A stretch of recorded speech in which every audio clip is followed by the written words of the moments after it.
नहीं, उस लिहाज से अगर देखिए तब तो ये कहा जा रहा है कि इस बार जो है यूपी इलेक्शन को ध्यान में रखते हुए जो गिरिराज सिंह है उनको भी हो सकता है कि मंत्रिमंडल से बाहर किया जाए, और मनोज सिन्हा का नाम चल रहा है कि उनको मंत्रिमंडल में लाया जाए।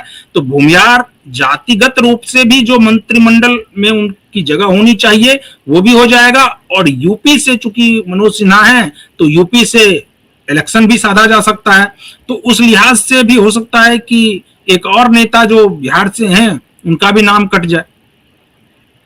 देखिए एक बात बताइए, ठीक है, अगर मनोज सिन्हा जी इस बात के लिए मान जाते हैं तब तो बढ़िया बात है, लेकिन वो खुद एक ऐसे संवैधानिक पद पर है जो एक तरह से सोचिए कि उन्हीं के नाम से सरकार चल रही है, बिल्कुल गवर्नर के नाम से सरकार चलती है, और चूंकि वो यूनियन टेरिटरी है तो वही माई बाप है जम्मू कश्मीर के, और जम्मू कश्मीर के लोगों का उन्होंने दिल भी जीता है, खास करके कश्मीर वैली के जो लोग हैं उनका दिल जीता है मनोज सिन्हा जी ने। इस बात के लिए उनकी तारीफ की जानी चाहिए। और कश्मीरी उनको बाहरी नहीं मानते, कश्मीरी आप सोचिए, एक जो नैरेटिव था कि दिल्ली से कोई आया है वो कश्मीर चला रहा है, उसको उन्होंने बदला है।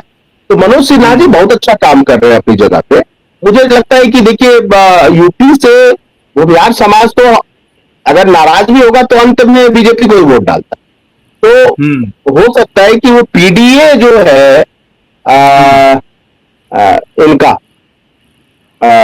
अखिलेश जी का, उसमें पिछड़ा प्लस दलित को ले लीजिए, पीजी, उसको खेल सकती है बीजेपी उस कार्ड को। उसमें ये होगा कि पिछड़े में गैर यादव ओबीसी, क्योंकि ईबीसी का कॉन्सेप्ट यूपी में नहीं है, वो बिहार में है, यूपी में नहीं है। तो उसमें आप आ लीजिए कुर्मी समाज के हो गए, कुशवाहा समाज के हो गए, मौर्य सैन्य इसाक के, पश्चिमी उत्तर प्रदेश में जाट हो गए, गुंजर हो गए, ये सब समाज के लोग हो गए, इसमें से किसी को बनाएगा। उसके बाद आप देखिए नॉन जाटव दलित समाज जो वाल्मीकि समाज के हो गए, या वो उसमें और भी है पासवान, तो चिराग पासवान ही सबसे बड़े नेता है। पासवान समाज की इतनी बड़ी आबादी नहीं है, लेकिन वाल्मीकि समाज की अच्छी खासी आबादी है। वहां उस गैप को भर सकती है बीजेपी वहां यूपी से।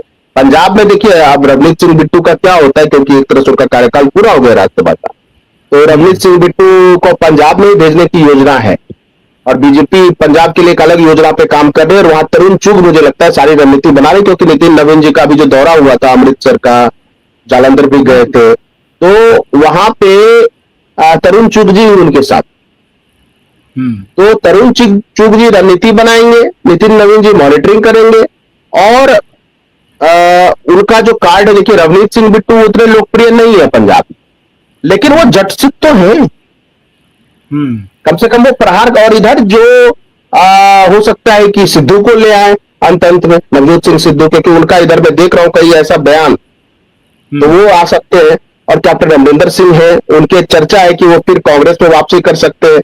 और इसके अलावा जो डेरे हैं, खास करके जितने भी डेरे हैं, चाहे वो निरंकारी, उसमें एक अपडेट है संजीव जी कि उनकी जो मुलाकात हुई थी खास करके अमित शाह जी से, उसके बाद शायद वो नाराजगी दूर हुई है कैप्टन अमरिंदर सिंह की, क्योंकि वो तो नाराज इसलिए थे कि जो नए बीजेपी के अध्यक्ष पंजाब में बना दिए गए हैं उनसे वो नाराज थे कि इनका बहुत ज्यादा यहाँ पर प्रभुत्व नहीं है, तो ऐसे लोगों को आपने क्यों बना दिया।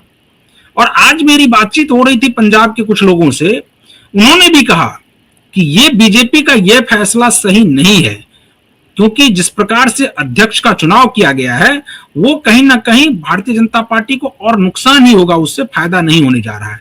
खैर उस पर बात आगे होगी, लेकिन अब मंत्रिमंडल में आपको क्या लगता है कि ये यूपी को इस बार ज्यादा फोकस किया जाएगा क्या 2027 इलेक्शन को देखते हुए?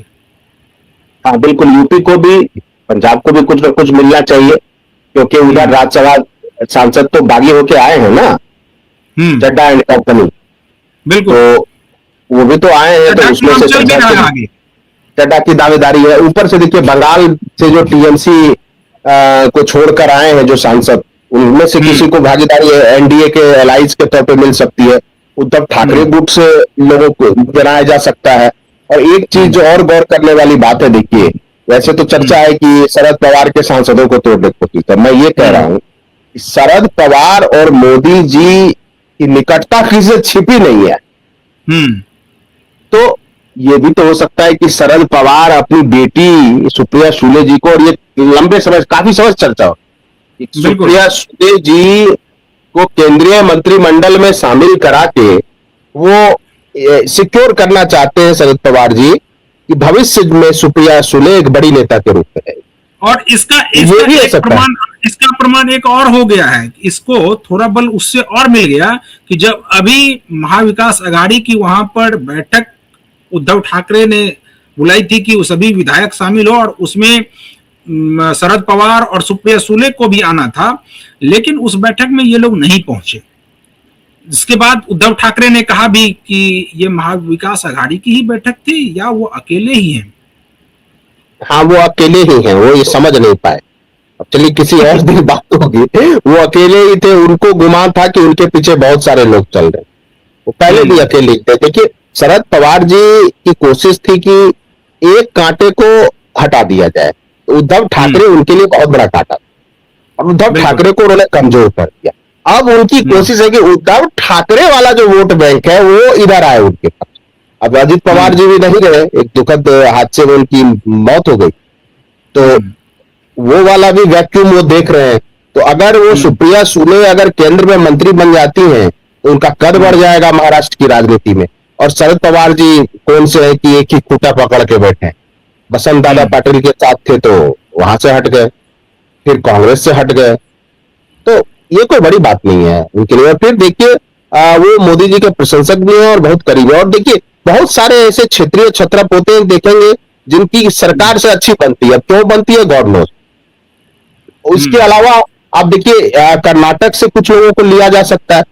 हाँ, एक चीज ये है कि हिमाचल में भी आने वाला इलेक्शन है अगले साल, और हिमाचल में कम बैक करना चाहती है बीजेपी। तो अगर वहां से किसी को राज्य मंत्री का, स्वतंत्र प्रभार का किसी को दर्जा दे दे, जिससे कि वहां बैलेंसिंग एक्ट हो जाए।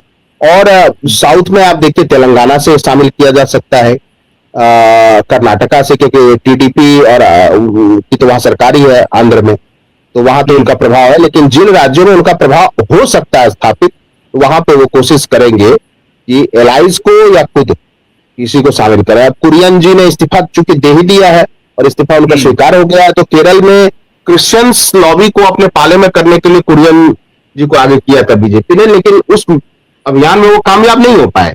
तो फिर बीजेपी कुछ नया प्रयोग करेगी। वहां देखिए केरल में एजवा जो दलित समाज के लोग हैं उनकी बहुत बड़ी आबादी है, नायर समाज के लोग बहुत बड़ी आबादी, और हो सकता है उनमें से किसी को शामिल करें, कोई ऐसे चेहरे को अननोन जिसकी चर्चा नहीं हुई है। और नॉर्थ ईस्ट चूंकि देखिए बीजेपी के लिए विन विन सिचुएशन हो गई है नॉर्थ ईस्ट में, और लगभग 25 लोकसभा सीटें आती हैं वहां।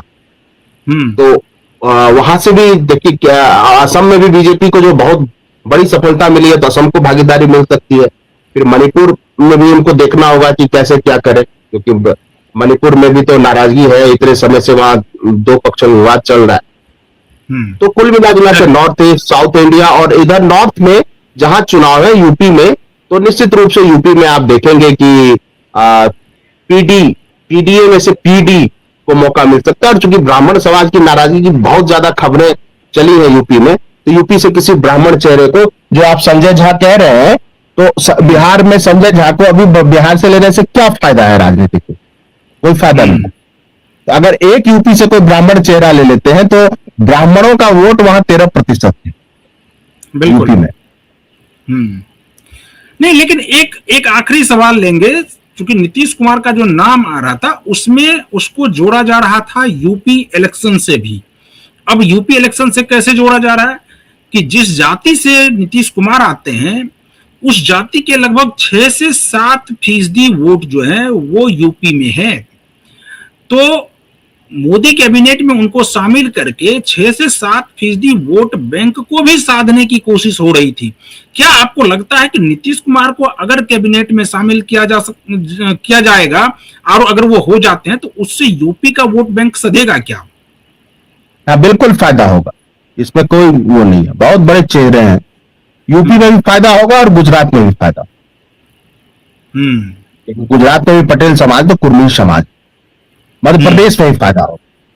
देखिए 2 जाति ऐसी है, 3 जातियों का कहूंगा मैं, यादव, कुर्मी और कुशवाहा, ये तीनों समझिए कि बहुत ही पावरफुल, पॉलिटिकली भी, इकोनॉमिकली भी और जमीन जायदाद के हिसाब से भी और गवर्नमेंट जॉब के हिसाब से भी रिजर्वेशन का ज्यादा फायदा इन्हीं तीन समाज ने उठाया है उनकी।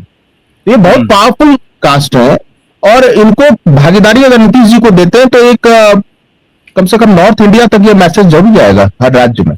और नीतीश जी को अगर मुझे लगता है कि क्या पता वो प्रधानमंत्री बना दें तो नीतीश जी की प्रतिष्ठा बढ़ जाएगी। और देखिए पटेल समाज जो है, सरदार वल्लभ भाई पटेल को भारत का हर सच्चा जो देशभक्त है वो उनको अपना आदर्श मानता है। और पटेल अगर आपने जो कहा संजीव जी, अगर आपके इस वक्तव्य को भारतीय जनता पार्टी के कोई नेता सुन ले और वो अगर मोदी जी के पास ये पहुंचा दे कि अगर नीतीश कुमार को उप प्रधानमंत्री बना दिया जाता है तो इसका बहुत ज्यादा इंपैक्ट होगा खास करके कुर्मी वोट बैंक पर, और उसका फायदा ना सिर्फ यूपी में मिलेगा बल्कि गुजरात में भी मिल सकता है और देश के अन्य राज्यों में जहां पर की कुर्मी आबादी है वो ज्यादातर शिफ्ट भारतीय जनता पार्टी की तरफ हो जाएगा। आज इसी नोट पर हम लोग छोड़ते हैं कि हो सकता है कि ये वक्तव्य पहुंच जाए मोदी जी के पास और नीतीश कुमार को उप प्रधानमंत्री बना दे। तो बने रहिए आप क्यू वाइव के साथ। मुझे और संजीव जी को दीजिए अनुमति। नमस्कार।